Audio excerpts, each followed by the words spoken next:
Welcome, Spartans, to Mission Debrief. We're playing every mission of the mainline Halo video game series in chronological order, discussing our experiences and sprinkling in a little lore along the way. If you'd like to play along and have your thoughts read on the show, email us at podcastevolved@gmail.com or drop us a tweet at podcastevolved on Twitter. We'll be playing the Swords of St. Helios mission from Halo 5 on the next episode. If you like what you hear and you want to support the show, visit Podcast Evolved on Patreon. This episode, we're debriefing the reunion mission from Halo 5. I'm your host, Colin Perkins, alongside David Arnold. Hello, everybody. And Krysta Brown. Come out, wherever you are. Oh, God. This is the horror episode. Last mission was evacuation. Meridian evacuated Meridian, evacuated as the enormous Forerunner Guardian, caused massive destruction while emerging from the depths of the planet. Fireteam Osiris raced back towards the space elevator, but was met by Promethean resistance en route. The Spartan Force blasted their way through the metal enemies, activated the elevator, and climbed the crumbling remains of the structure just in time to board their Pelican and regroup with the crew on Infinity. This mission, while Roland figures out how to continue the hunt using a Guardian located on St. Helios, Blue Team finds themselves on an entirely new planet named Genesis. Our squad of Spartan 2s began to explore the mysterious location to find signs that Cortana is near and leading them toward her. The date of the game is October 26th, 2558. So Master Chief and Blue Team went through slip space, and it was just a day trip in slip space. That's kind of rare. Like, it must have been close, or is this more the Forerunners just have slip space down to a sign? And like, it's Forerunners walking through a door, essentially, which is nuts. I was a little confused. We'll go through the opening cutscene. I just want to comment, because this opening cutscene is back with Osiris, and then it goes back over to Blue Team. We've done that a little bit so far. I was confused because they're talking about St. Helios. The first time I played this, and it wasn't until I've replayed it multiple times, I thought they were on St. Helios and just trying to figure out where they were. Like, it was a weird thing because it just kind of goes back and forth a lot in this mission. But anyway, let's do the opening cutscene. David, what do we got? We have a beautiful picture of Infinity, looking real nice in space. We get a nice little tag, just in case you didn't know it was Infinity. Lasky pretty much spells it out, pretty much what happened, that's the fourth colony, in terms that's now 11 in total, of that this has happened, i.e. Guardians have woken up and created mass destruction. So, like, he's pretty much like, Lasky, we gotta stop this now. He's walking into Infinity's kind of main room, I think, no, it's kind of like a lab, I don't know, it's a load of screens all around everywhere. He's with Locke. Lasky's there looking up on all her screens, and there's like Guardians floating and pictures of different cities and stuff like that. It says the Warden confirms Dr. Halsey's theory that Cortana is activating the Guardians, which is good to know, because then it kind of spells out exactly what's going on. Yeah. So pretty much they identify a place called Sunayon, which is a pre-covenant religious site in St. Helios. But like you said, it's weird, because it's like, it's not this mission, but they're talking about it now. Yeah. So it feels weird that this cutscene is here now, but I guess it does, well, I guess it kind of foreshadows the next mission, because the point of doing that mission is to get to where our Chief and the rest of them are now in this mission. So, I don't know. Pretty much our plan is to get a ground team into that Guardian. Roland has identified the coordinates, which is like a sound that actually is where the previous Guardian went. So he's like, so it's kind of Lasky's like, okay, we can't go to St. Helios. That's like a massive civil war. Humans don't want to get involved in it. Let them fight each other out. But like, Roland is like, we have a plan. We do these codes. We get our team in there. We ride the Guardian essentially to where Blue Team went, where Cortana is. That's pretty much what they're doing. They just kind of have a brief kind of chit chat around. All the kind of major characters are there, pitching in little one-liners here and there and stuff like that. Nothing crazy. Lasky gets a quick think and just kind of says, "Oh, I'll make the arrangements." I think it's interesting how like they just dropped this like this hugely scientific, like how they figured out how Roland figured out where the Guardian was going, and they just drop it in one sentence. Nice and convenient. And he must have had a conversation with Palmer beforehand, because Palmer just like figures it out immediately. She's like, "Tom, we can stop this." We can stop this. But you can see why she's real eager to get involved, and obviously Osiris would be too, because it's their main mission essentially still to track down Chief. And but the other thing is, like, her comment, "Tom, we can stop this," is a weird one because they're not stopping anything. They have no idea what they can and can't do yet. They're like Do you know what I going mean? to the Guardian to have the Guardian take them to Genesis and then try to stop. And they have whatever is no going idea what's on or Genesis. Hunt. Exactly. They don't even know what Genesis is or even what it's called. They don't, yet, because yeah, we they don't even that know yet. what it's called. They don't know what they don't even know it's a planet at this point. Yeah. So saying that They're they just can stop assuming that this, that's where. I guess it's just they're assuming that that's where Cortana is, and that if we can stop Cortana, it stops this, whatever this is. yeah. I mean, they're continuing. fairly They're just quick. continuing the hunt. They're not stopping anything. But anyway, so maybe Yeah. that's some of like the whole story thing that may have changed. But anyway, we won't dwell on that. Yeah. Well, yeah, I've totally lost all feeling that this game's now about hunting. Even though, Yeah. I mean, the next mission, it just doesn't feel like that anymore. Yeah, it doesn't. At this point, you're right. Yeah, the story has totally changed, in my opinion, where, like, you're kind of more interested in what Cortana is doing than what the UNSC is doing. Because they seem to be just chasing shadows, really, at this stage. Just reacting to what's happening. They don't really know anything. It's interesting though, just to think, if we would have only played as Locke and Osiris, would it have felt like the hunt? Like the fact that we flipped back and forth to blue team a little bit takes I that think away. They could have done, they could have done the flipping better, I think. But it would have been interesting to play it like if there was more missions of hunting, because it seems like there's pretty much, like we said it in previous episodes, like Locke just like, oh yeah, they're here, let's go. That's it. They go to Meridian, find them, have a quick interaction. That's it. It's very, there's one mission essentially of you hunting. Do you know what I mean? There's not a whole lot there to it. Quick theory. Sorry, we're dwelling on this too much, but so Brian Reed was the main writer, and I know he's taken a lot of heat for Halo 5. He also has a lot of chops in comic books.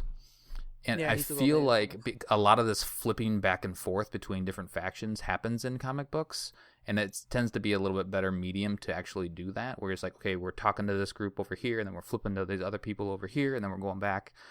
Well, like almost all the Halo books do that. Yeah. They have you flipping all over the place in between chapters and sections and stuff.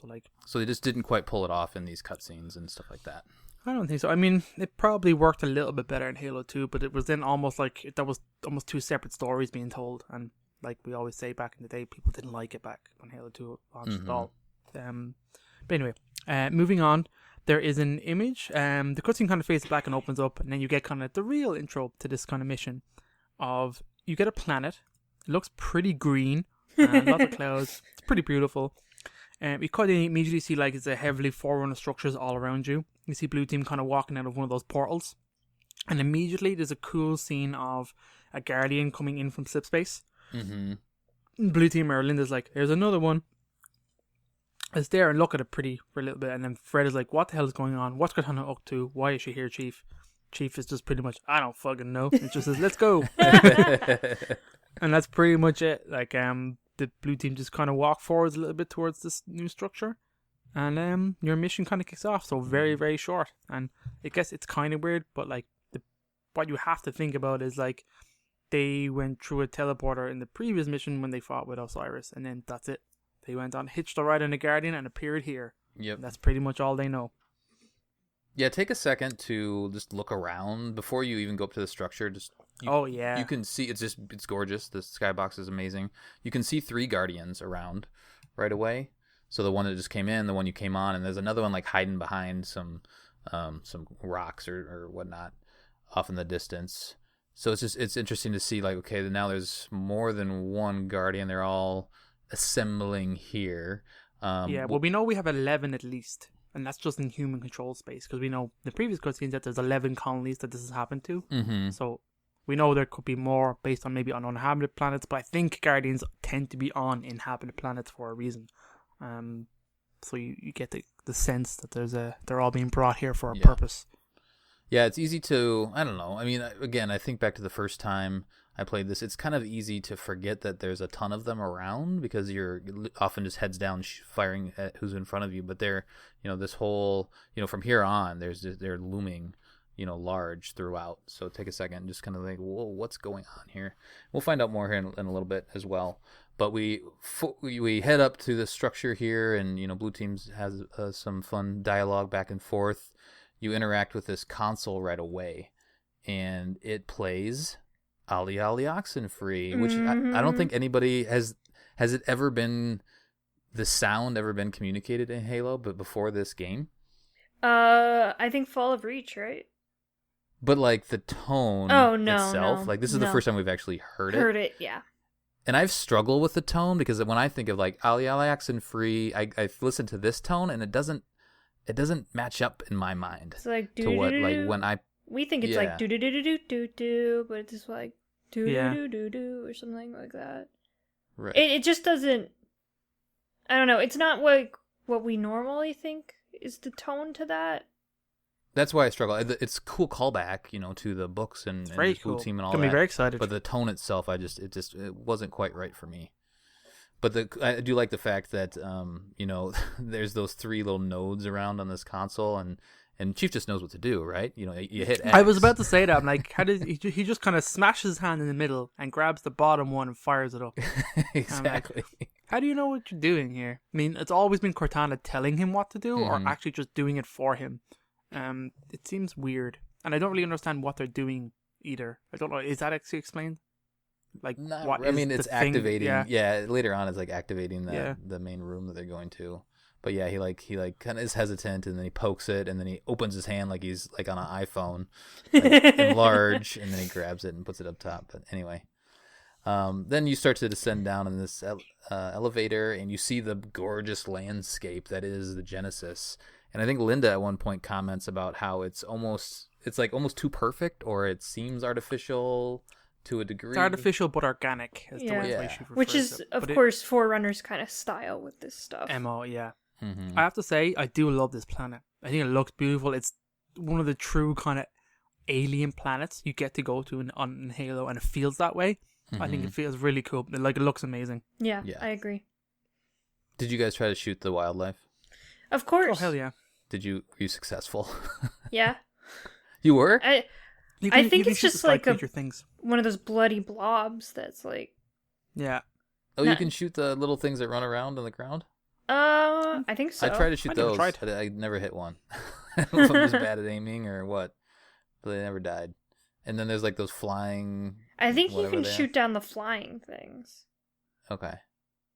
Yeah, I think you can. I'm pretty sure I've done it. So you can shoot those down, but not the creepy crawlies that are around.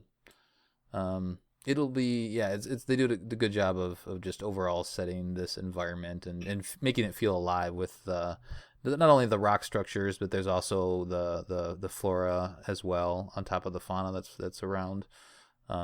It's really interesting. And then you're as you're proceeding, you're seeing these looming guardians around. To just and Blue Team is kind of yapping at you. We're all trying to figure out what the hell's going on.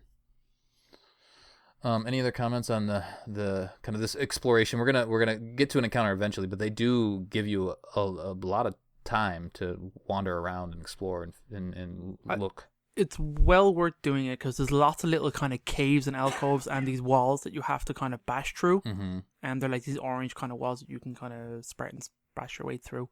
They always lead to like weapons or intel and skulls and stuff, so I think it's well worth this game. This mission itself really pays off, kind of searching around, and like there's loads of special weapons and stuff like that in this game. So definitely explore. Yep. Because it's cool. Absolutely. You eventually get up to this little ledge where you can hear the Covenant chatting at each other, and elites yelling at grunts and whatnot.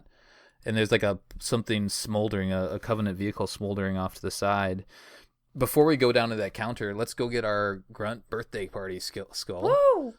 Yeah. Yay! You go off to the right, so don't go down there right away. I mean, you can do it afterwards, but go off to the right. There's a little cave and a pathway you go off into.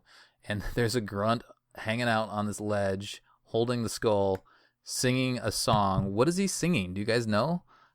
I don't think it's anything in particular. It's just a little tune. Okay. It just repeats itself over and over again. I like it. Da, da, da, da, da. It's a cute little song, and you go and punt him off the ledge. You get a unique animation here, which is pretty horrible, but anyway, it's also funny. Yeah.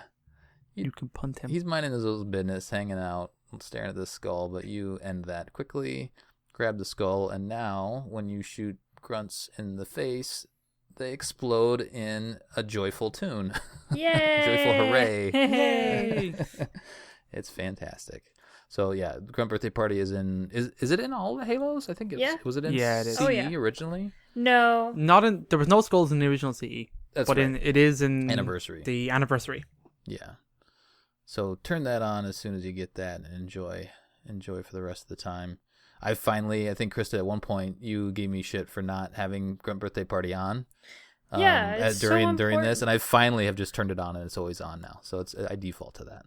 It's a very important part of the Halo experience. It really is. So now let's go back to the Covenant that are just hanging out here. What do you guys do? Do you just huck a grenade? Do you hop down there and ground pound them? David, what do you do there? Well, today I wanted to see what would happen if, there's multiple ways you can do it. There's like a lower cave, an upper kind of ledge area, and a higher cave on the right. So I went all the way up on the right. There's like multiple intels and different weapons and stuff like that. Like, I think it's the plasma fusion cannon and stuff like that. Mm-hmm. Fusion rod. So I kind of went up really high, looked down, and kind of just told Blue Team to attack the Elite just to see what would happen. And Linda sniped the Elite, and then Kelly ground pounded her way into all of them, and then just wrecked shop with her shotgun. Really? I was like, that's amazing. That's never happened before. She ground pounded? I don't think I've ever seen that from a teammate. Yeah, it was amazing. That's fantastic. So I didn't think they could even do that. No. Krysta, how about you? I smashed the lower cave, like the little entrance to the lower cave. So I smashed through that and then just hucked a grenade in the middle of everyone, and they all blew up. The end. Very satisfying. That's some good work right there. I think I'd engage the Elite right away and just jump down and try to clear everybody out. It's a pretty simple fight, but we see Covenant here. The Covenant are here. What are they doing here? Being confused. Yeah, they are confused as well. There's some exposition later on that I think Linda might bring it up, or Kelly, one of the two. But they just assume that they've come on one of the Guardians. Which, is that the explanation, or is that just Putin trying to figure it out?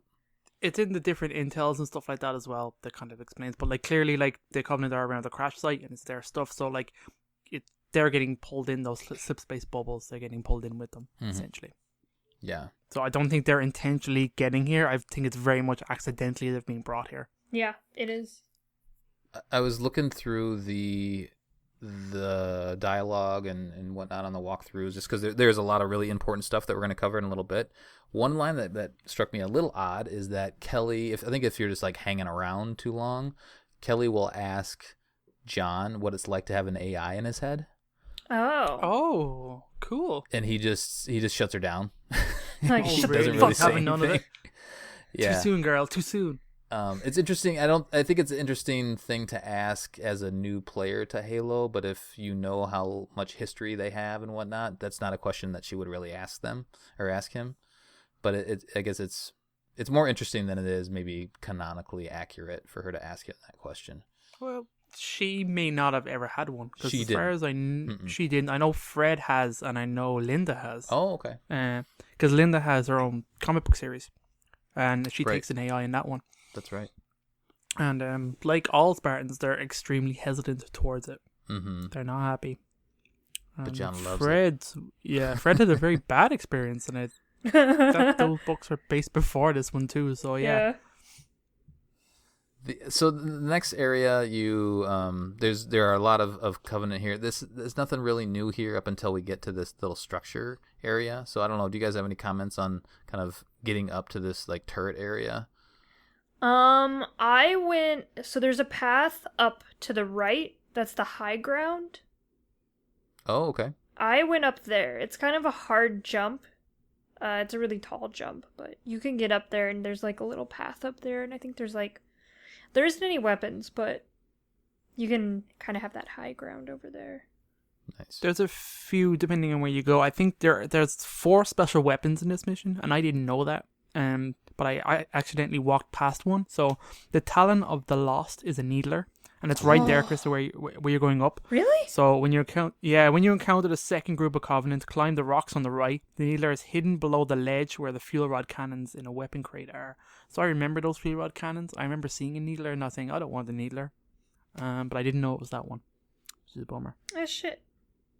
Very cool. There's a Phantom too that you see, and that helps you. I mean, you see the crashed Covenant vehicles, but then seeing the Phantom around, so you're like, oh, okay, all right. So maybe something more survived. So either that Phantom came over, like just hanging out on a Guardian's shoulder or something like that, or maybe a larger Covenant vehicle is here as well.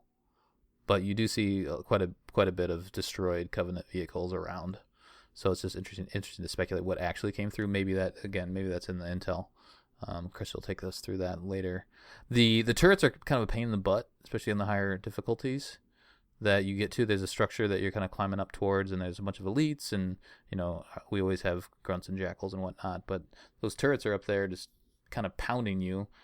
And there's some I think there's some snipers up top as well. So this is a little bit of a choke point that you gotta take your time and just be precise, really. I mean, Chris, I imagine you're just taking out the turrets, the pilots of the turrets right away. Yeah, beam rifle and plasma pistol go a long way. Mm-hmm. Yeah, you kind of have to fight from a distance because they will overwhelm you if you get up too close. David? Yeah, definitely in the higher difficulties. I had fuel rod here today, so yeah, I fuel rod the crap out of them. Yeah.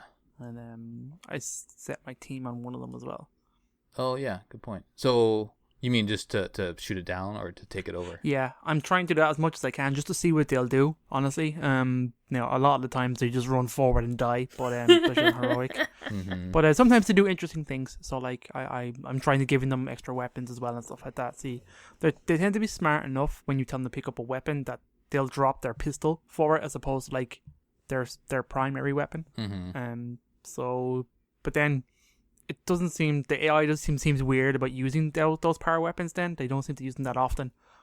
But I just wanted to do it just to see. So I had given I think Fred picked up a fuel rod here, and I don't think he actually fired it, but I essentially just sent them against one, and I fired against the second one, and it kind of worked out pretty well. Okay. I would have loved to have one of those turrets closer, like instead of just being right next to each other, the door, one like on closer up, because then you could actually jump in and use it. But by the time you get up there, they're either destroyed or there's no point to actually hop in them.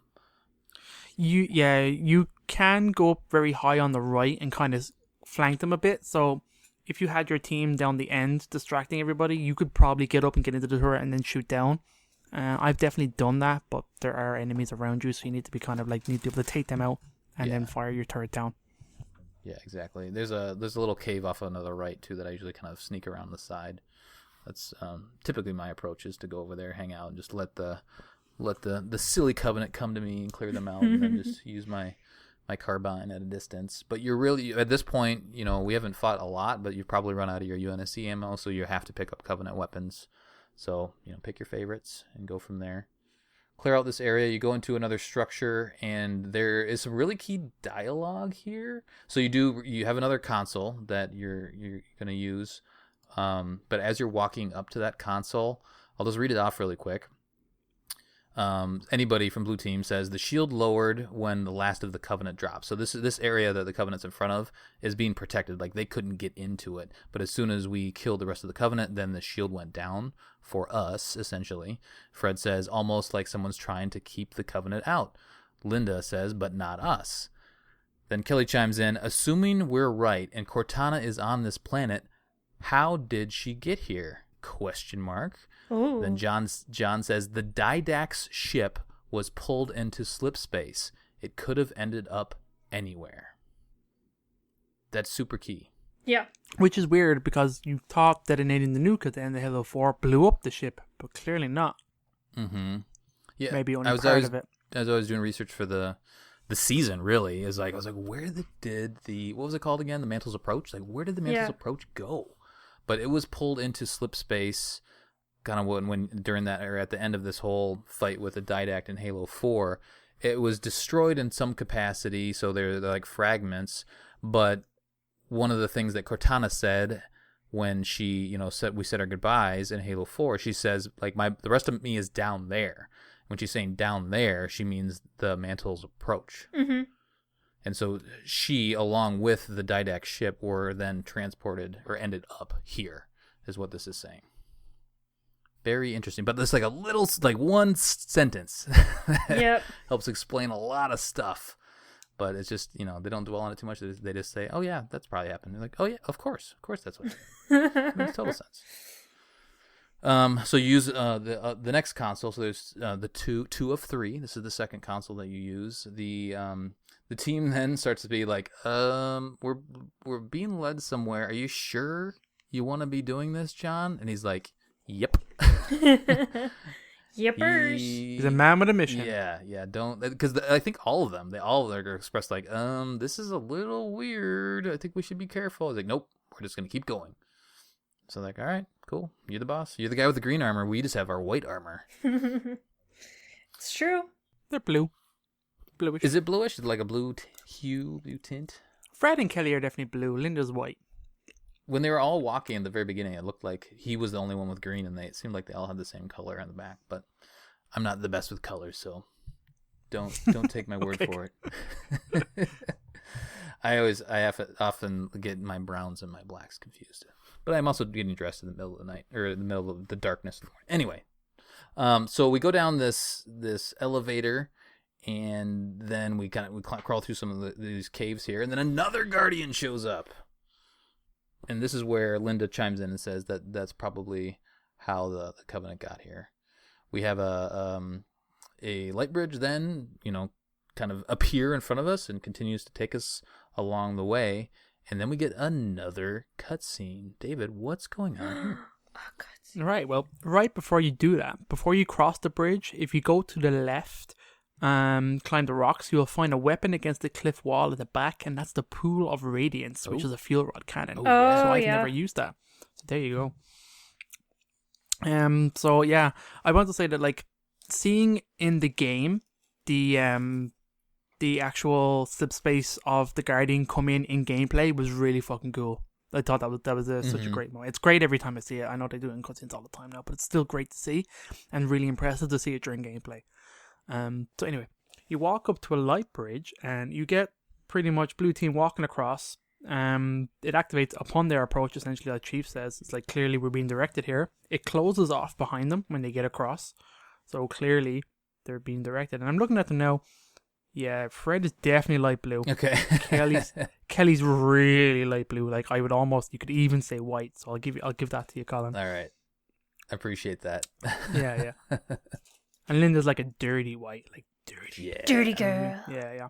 So blue team walk forward and pretty much walk into like a Covenant graveyard. Like, these guys have been mangled, and like it's going for a real ominous feel.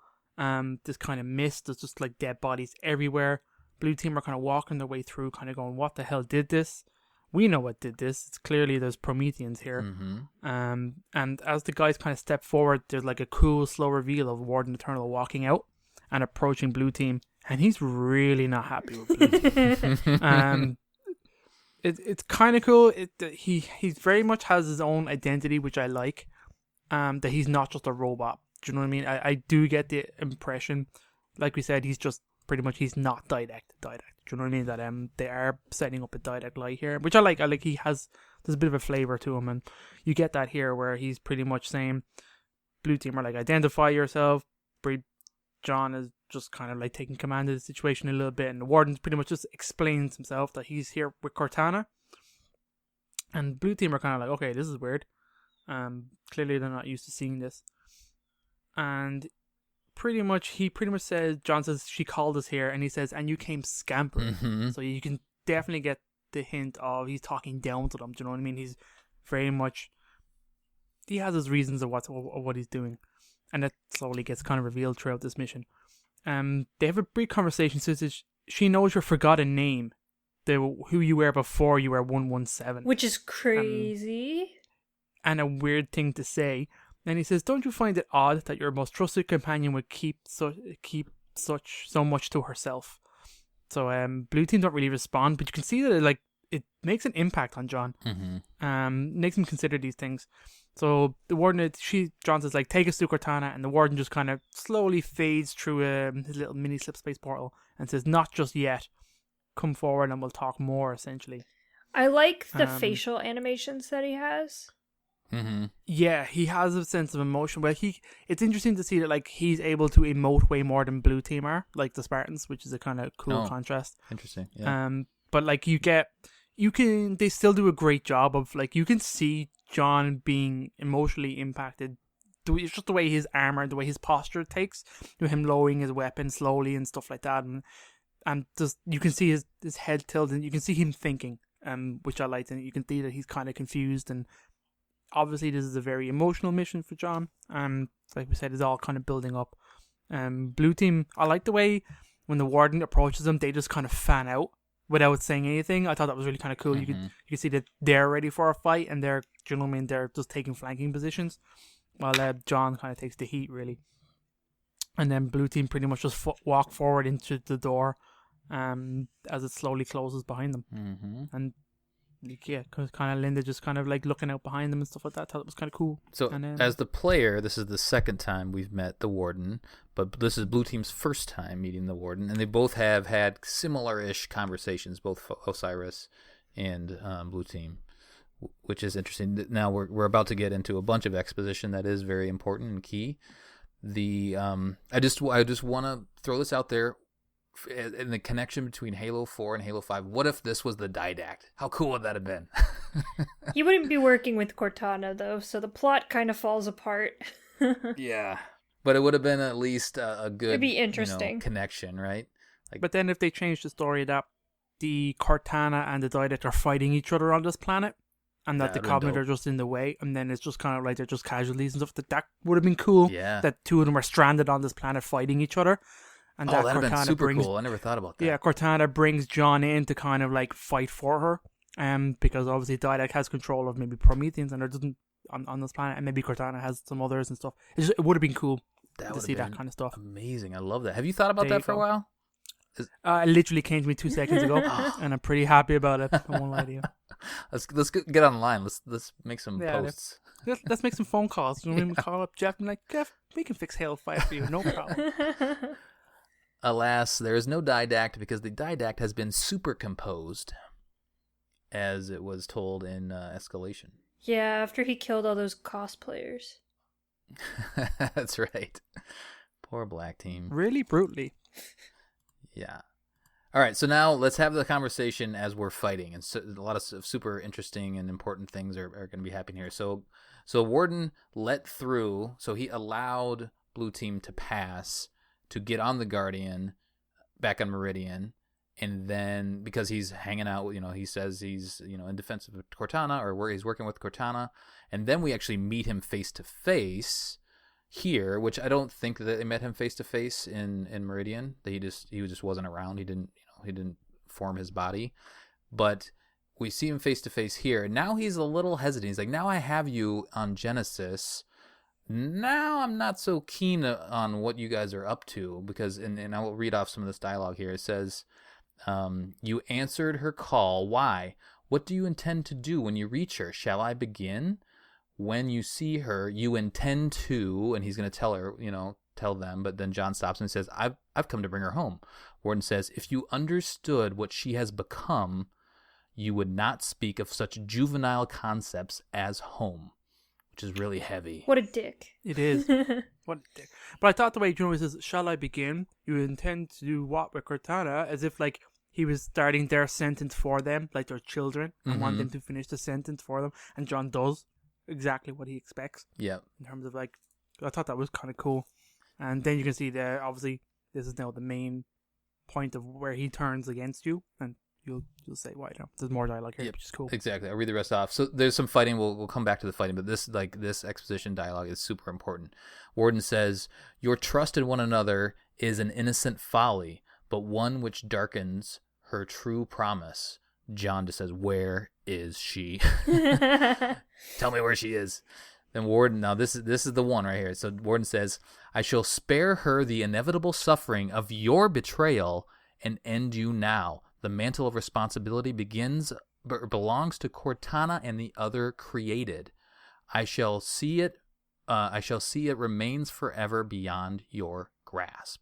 So there's lots going on here. I just want to say that's crazy. My callback that should have been in the cutscene. Yeah, it should have. That should have been told totally. you where your attention was on him, and not just in gameplay dialogue when you're fighting. Totally. Too important for that, like. Absolutely. So that's why I mentioned the Didact earlier, because he's all about the mantle of responsibility, right? And then the warden brings up the mantle of responsibility here, and we'll find out soon more about that.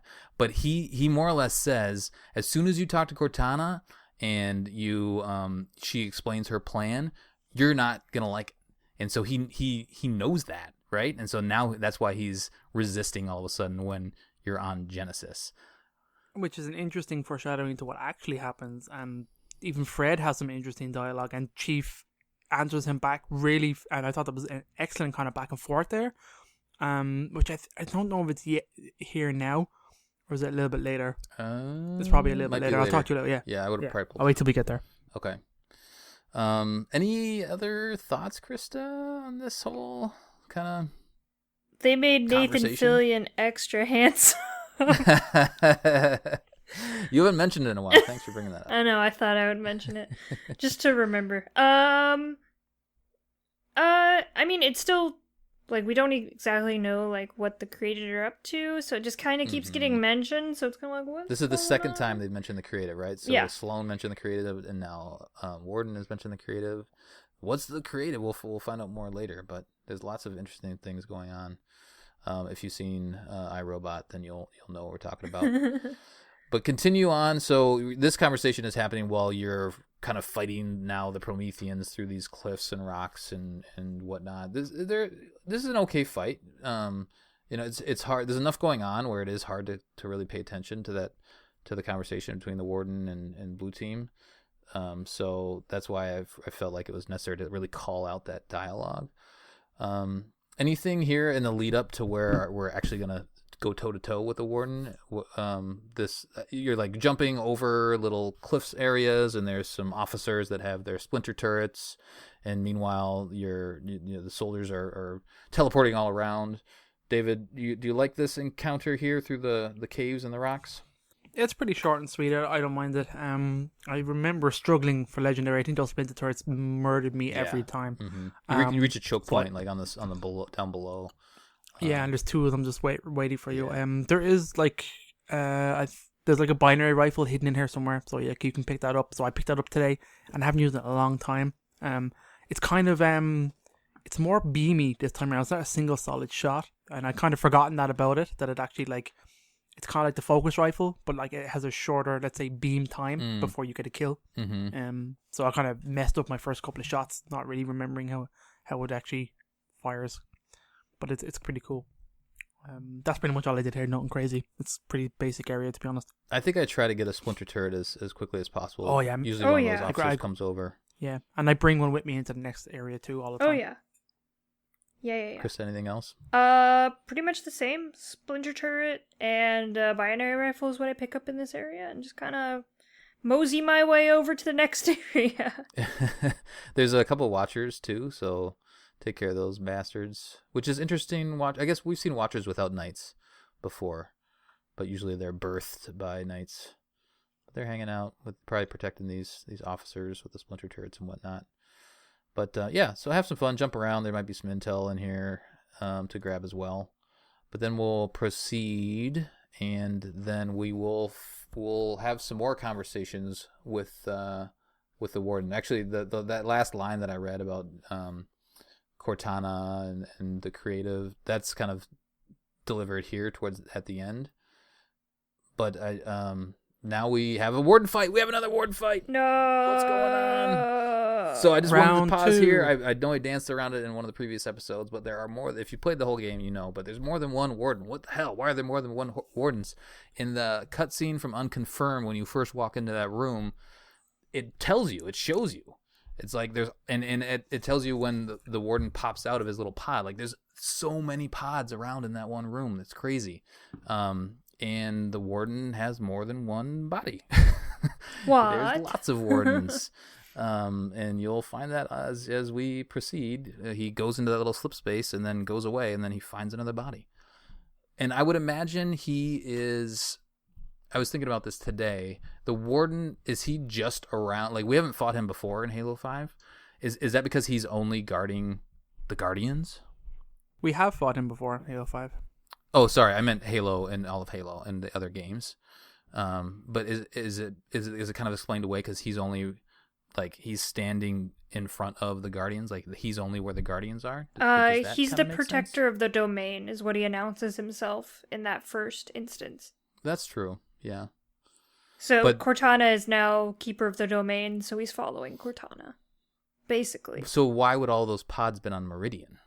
Because that's not the domain is not on Meridian. I would imagine. I imagine he has bodies everywhere. That he's got rooms and sanctuary. They call it their sanctuaries of the Guardian. I think is what he called it as.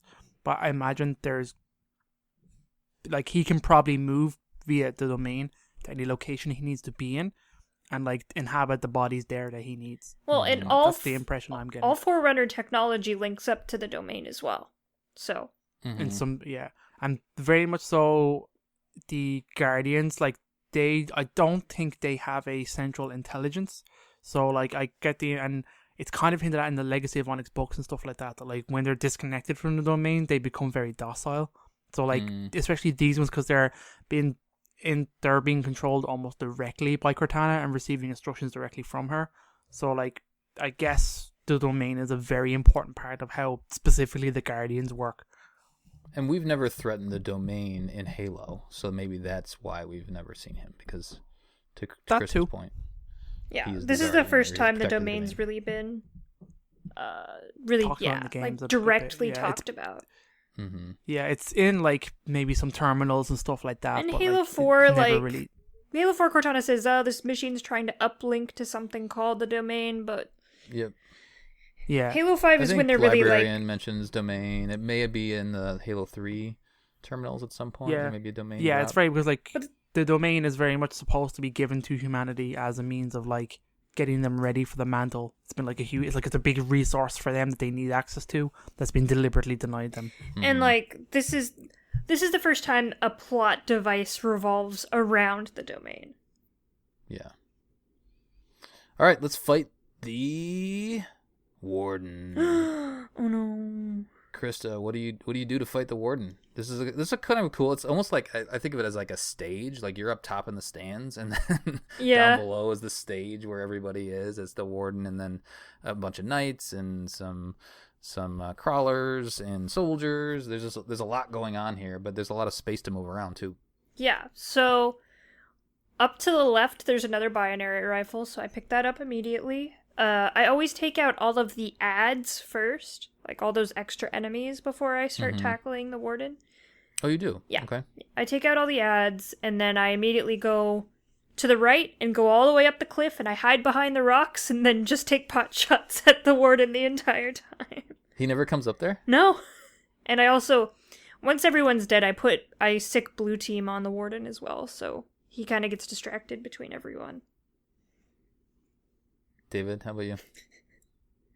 I'm very similar. I normally bring a splinter turret in with me, so immediately when he starts and the battle starts, I shoot the crap out of him with the splinter turret because you can get a good bit of damage and a couple of hits into him. And then he kind of retreats back and up when he takes enough damage. Yeah. And then sends enemies against you again.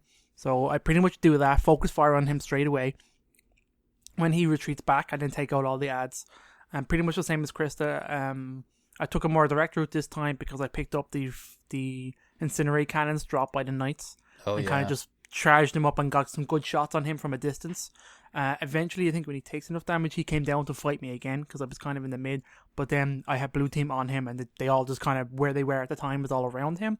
So it was very kind of easy then as soon as he came down, because he was severely weakened at that stage, and we killed him pretty easy. Nice. You have to be careful from his big ball of death that he shoots at you. So if that hits you, it's a one-hit kill. So you got to be careful with that. He got me a couple of times down a few times with that. That thing will definitely track you down. That's why you hide behind the rocks. Yeah. I try to kill him. I usually kill him fairly early and then clear out everybody else. So my focus is completely on him. Oh. I kill some crawlers and some shoulders here and there, but I want to get rid of the big bad first, and then I go around and clear out the rest of the knights and stuff like that. But I do leverage those cliffs to your point as well, but I'm usually kind of tucked off onto the side. And this fight, especially the last time I played it, I was down quite a bit, but I played with my buddy Justin again, and we did pretty good. It didn't take us too long, but I do remember that the blue team seemed to be a little more competent at this point in this fight, and they didn't all die off right away, so they were able to revive me when I was playing solo as well. And in this valley is hidden in a crevice on the far end on the right wall. You get the River of Light, which is an incineration cannon, and it's amazing. It's a really good cannon. Ooh, yeah. That sounds amazing. Is this where I think the skull is off on the side too, isn't it? No, that's near the very end of the game. Okay. Our mission, sorry. A little further. Okay. So a little further up we'll get that skull. But we end the fight, and then another guardian comes in. So what are we at now? Are we at 5 now on Genesis? I think so. And then we're gonna wander around, and a light bridge presents itself in front of us, and we hear Cortana's voice for the first time. Uh-oh. Now it's time for some emotion, right? We've been chatting, we've been talking around it, and we know we believe that Cortana's actually out there, but we finally get to hear her voice, and we have a nice little conversation with her. Krysta, what do you think about this conversation with Cortana right away? What are your initial thoughts? It's interesting. I mean, she says some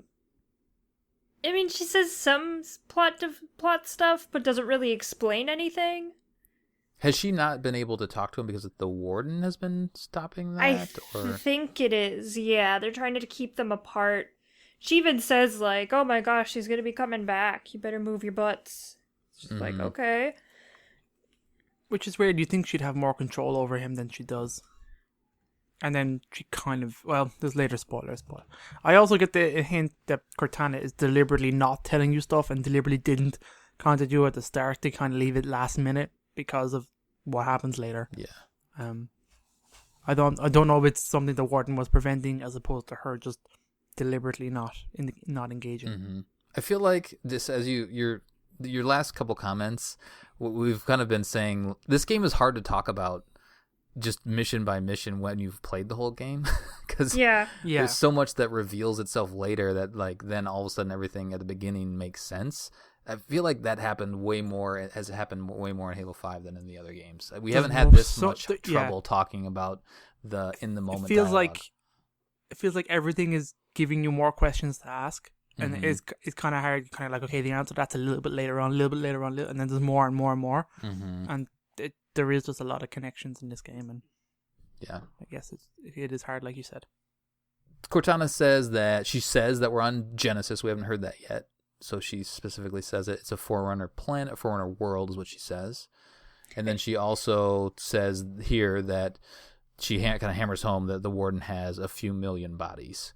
Yes. And so at that point, and it's just one line, again, like missable if you're just playing through the game and you're like, well, why am I fighting warden again? What the hell? And if you miss that line, then that may not make as much sense as you want it to. Any other, let's see here. She talks about the domain weird. Here.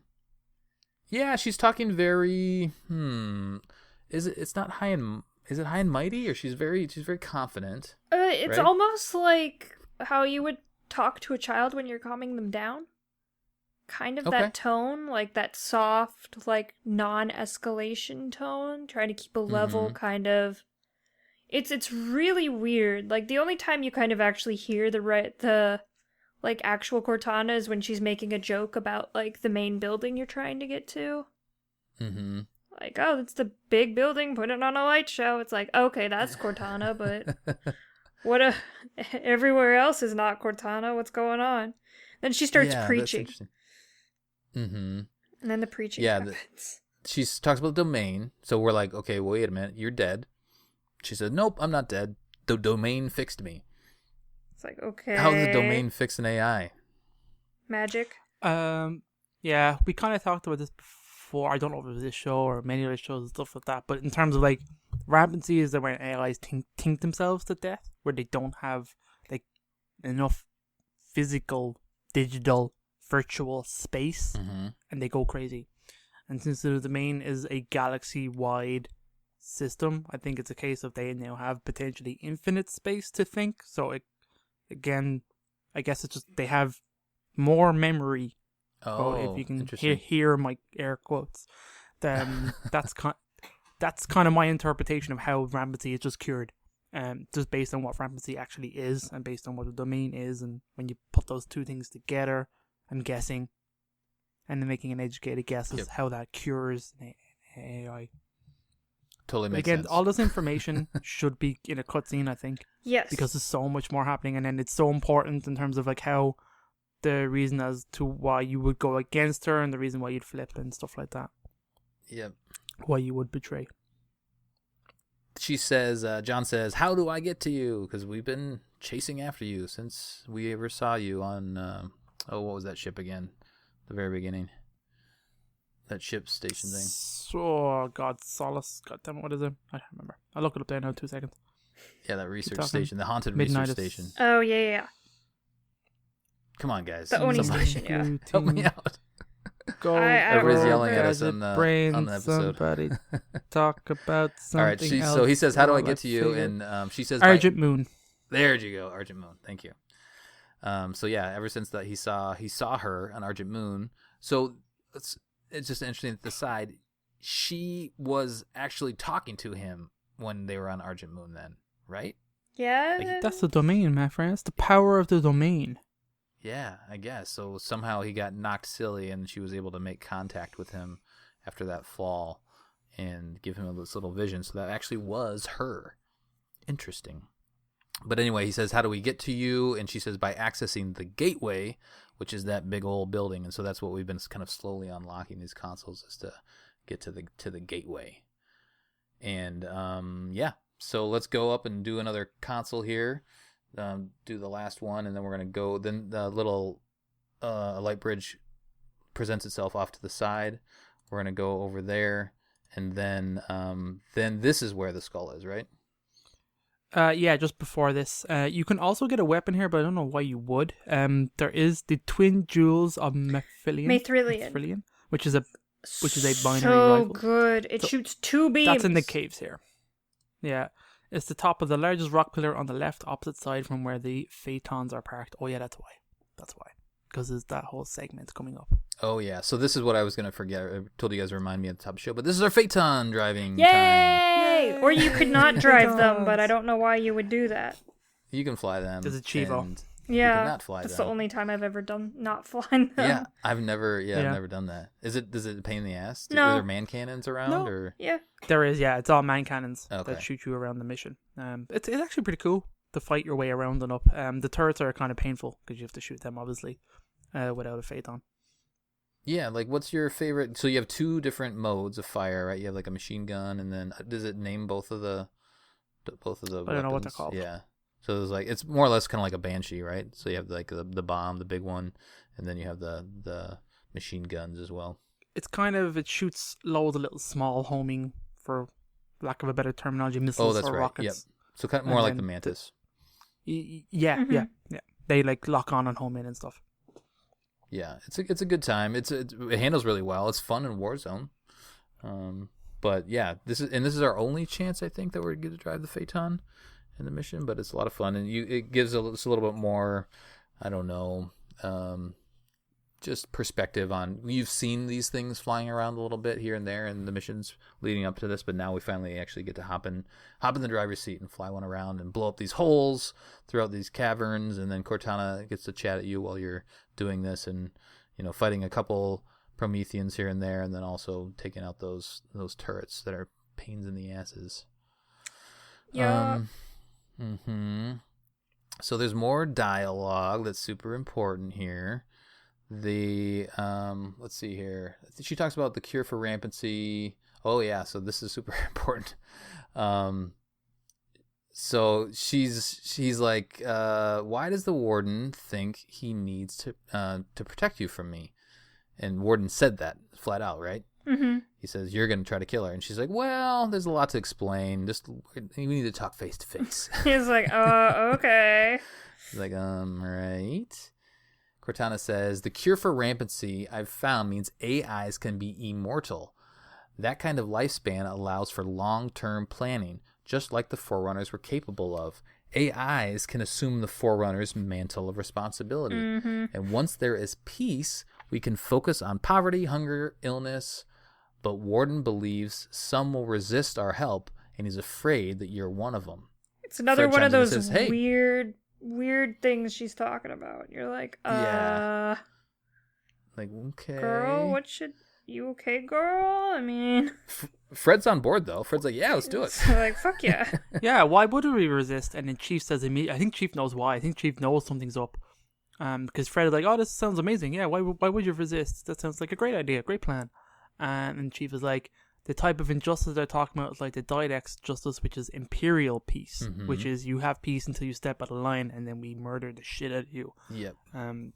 So that's very much reminiscent of, let's say, I don't know, other franchises have it, like the Empire in Star Wars and stuff like that, of like, yeah, it seems good on paper, but in reality you lose a lot of freedoms based on to get your peace, you know? Yeah. But isn't that what the mantle of responsibility is, or is that just the Didax interpretation, or perhaps the created interpretation of the mantle of responsibility? I think that's very much, like, because even within the Forerunner society, you had, like, obviously extremists, and people had different opinions, and they used to have meet, and you see in the terminals and stuff, like, great meetings of, like, the leaders to discuss what is, you know, what's the correct course of action. And you could see the fact that, like, obviously the Didact had a very different opinion than, say, the Librarian did, of, like, how to go about, you know, interpreting and, you know, doing actions based on what is the mantle of responsibility and what it actually means. Yeah. So it sounds like, you know, John is hinting that, okay, what the way Cortana is talking, and the fact that we're getting resistance from the Warden means that she's looking in the same way of what the Didact was going to do. Except the Didact was very much anti-human, based on his background, which we all discussed in, like, previous. Yeah, plus he had gone crazy in the episode Krypton. stuff. Yes. Exactly. It's another point, I guess, is that the concept of the mantle of responsibility isn't a Forerunner concept. It was a precursor concept. It right? was. Yes, it was. So it was essentially handed down. It and that's was where the not whole handed down to the Forerunners. Right. Well, sure, It was you're right. forcibly It was taken. taken. Yes. Yeah. So, but the, I guess the concept was spoken about and understood between the precursors and the Forerunners. But and that's where the interpretation of the translation of what that actually is can be confused, just kind of like with, you know, ancient texts and things like that. You know, it was written down in one way, in one culture, in one language, and then it was, you know, thousands of years passed, and now here we are trying to figure out what they actually meant by these words that may or may not be translating correctly. All right, so super important stuff there. Think about that. We'd love to hear your thoughts. Send in your thoughts, you know, post in the Discord, or you know, we haven't gotten many tweets. Tweet at us, email us. We'd love to hear any additional thoughts on this stuff. Now we jump into the Phaetons and do all that sort of stuff. So that conversation happened before then.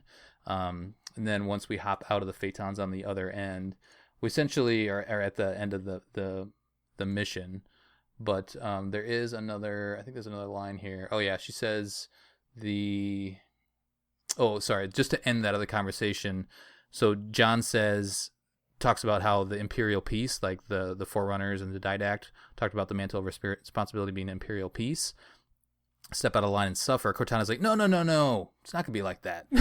Trust me. Yeah. It's like, Trust me. Yeah. All right. So I think we're at the end. We've talked around, you know, and through the whole mission. Lots of interesting stuff has happened. Now at the very end here, you go and get your skull off onto the right. You kind of go around these cliffs, and there's a little platform to go grab it from, and then this structure in the middle is the gateway, and then you slowly kind of walk up towards that with your entire team. Did I miss anything, guys? No, I think that's about it. Nope. That's pretty much it. All right. Pretty good. Heavy mission, good mission, fun mission, lots of stuff. Yeah. Stuff. You know, I mean, the encounters were fine. There weren't a ton of them, but they're fine. We have our other warden fight. What about trivia? Anything else good that we skipped over? Kind of two small bits. Apparently, during the beginning cutscene, Lasky's rank badge is on his right pauldron is that of a commander, while Lasky's rank is actually a captain. Oh. Okay. So there you go. So they copied it from Halo 4. Could be. Any weapons that Blue Team have been ordered to carry during the first half of the level will disappear during the Warden Eternal cutscene and be replaced with the Magnums for the second part of the level. Oh, that's kind of So there you annoying. go. Yeah, but that's the only thing that we haven't already talked about. Cool. What about that intel, Krysta? Oh God. Okay. So Reunion has You said that every time. Yeah. it's I a. know you love it. All right. There's a total of 7 pieces of intel on the level Nathan Reunion. Fillion is extremely handsome. In Nathan this Fillion. game. They made Nathan Fillion extra handsome. Have you guys noticed that?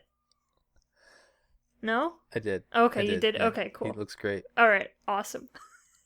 All right, we have some intel. So the first one is Ungoy personal log 0831 out of 2. Jeem Rebeef, or whatever it's called, has a Covenant grunt has a religious epiphany. And it says, and then there was a bright flash. The Guardian pulled us to paradise, and the prophets were not liars. The great journey is true. And then we see, then he has one right after this one, so it's 2 out of 2. I was wrong. The demon has come. This is our punishment. They looked in my head and saw that I doubted. Oh, I never should have doubted.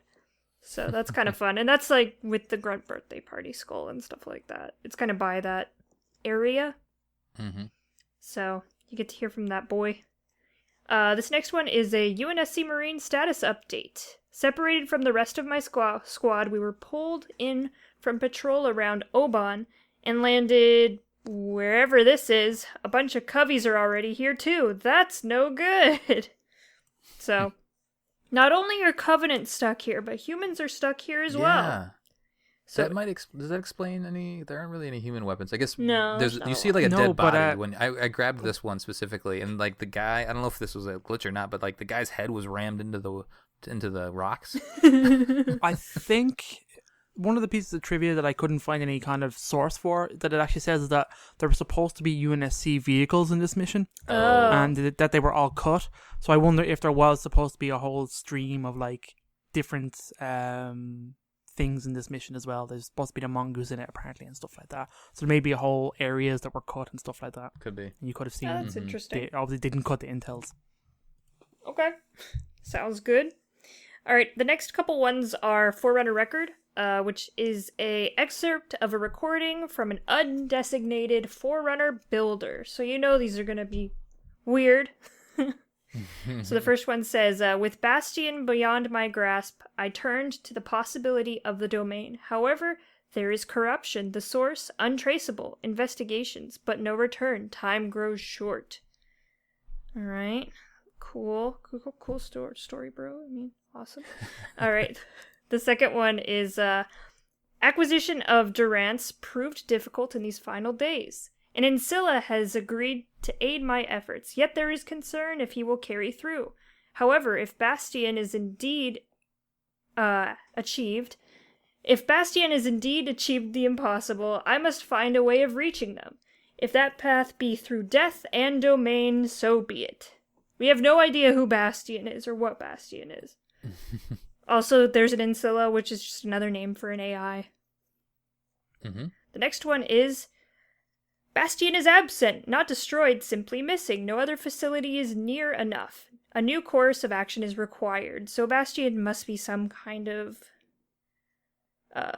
facility, maybe to access the domain or something like that. The final one in this mission is Bastion's location is confirmed. How, though? After dispersal of the Halos, an impossible act of reconciliation would be required. It may still be possible. So... they know where this location is. It's weird because, like, after the dispersal of the Halos, it kind of damaged slip space for a time, because when you move big objects through slip space, it kind of makes it so you can't use slip space for a while. Mm-hmm. So maybe that's what he's alluding to, which means this would have to be like during the Forerunner Flood War. Oh, okay. Because the halos were moved during that period, because there was no need for halos before that time. Yeah. And these are like the console intils, right? Like where you go up to the console and grab them? Yeah. Yeah. So that's it. It's very strange. It's just another Forerunner thing that doesn't make sense now, but might make sense later. Right. Like, that's the problem with some of this Forerunner stuff when we're reading it now, is because at this point we don't have the next chapter to the story, and usually sometimes that kind of sheds some light. It's like the librarian and didact intels from Halo 3, where it's just like, I have no idea what's going on. Well, they're cause for speculation. Yeah. So the people, I mean, we're obviously, interested in the lore, and, we just haven't speculated enough. Maybe that's interesting once we find out what actually happens. But yeah, we just haven't speculated on what's going on in those. All right, we're running a little over an hour. Let's do our community. Yay! We'll get out of here. David, what do you got in Facebook? Yay.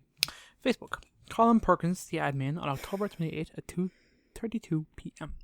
Secret codes are neat. What's yours and what does it mean? Question for Mission Debrief Halo 5 Reunion Mission. We've got a few random answers in here. Matthew Blankenship says, please don't take my Shamrock Shake. It's code for, do not touch my Shamrock Shake, or your face will meet a rake, forcibly and repeatedly. Matthew likes his Shamrock Shakes. Rasmus says, the bear is knocking on my door. It means I need to take a shit. Good man. That's good. Lucas says, my fiance tells me I'm ugly, and it's just her way of saying that she loves me. And for when I post hashtag be the Thunder, I really mean I think my hockey team is better than your hockey team, and I'll fight you on it. All right. All right. David says, David Dusenberry, it's a solid name. Headlights go up, headlights go down. Code for, hey, you drive the same car as me and I love you. It's kind of interesting.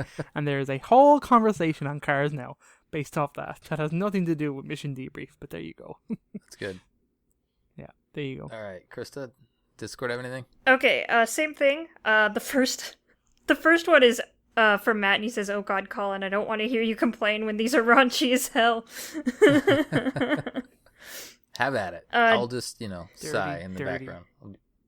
Dizzy Bumper says, if I told you my secret code, it wouldn't be so secret then. Interesting. Mm-hmm. Dizudo says, I live my life in secret code / euphemisms, except if they aren't so secret, and then everyone knows what I mean. So here's a couple of them. He says, while you're down there, probably my favorite, so. Or does the Pope shit in the woods? Also a good one. Impulsive says, my code is just a very loud shit, which either means that I just found some shit on the floor or I'm out of coffee. Physical Sky posted a video of like a skeleton demon, and it says, you better believe I'm gay getting all this yard work done. Okay. UNSC Brexit says, Bravo India Golf Tango India Tango. Hot broad incoming. So, he's got a secret code for broads. And then Matt says, my secret code is, oh no, here Matt comes again, and everyone scatters. That's a code, right? Right? And that's about it. That's what I got. Cool.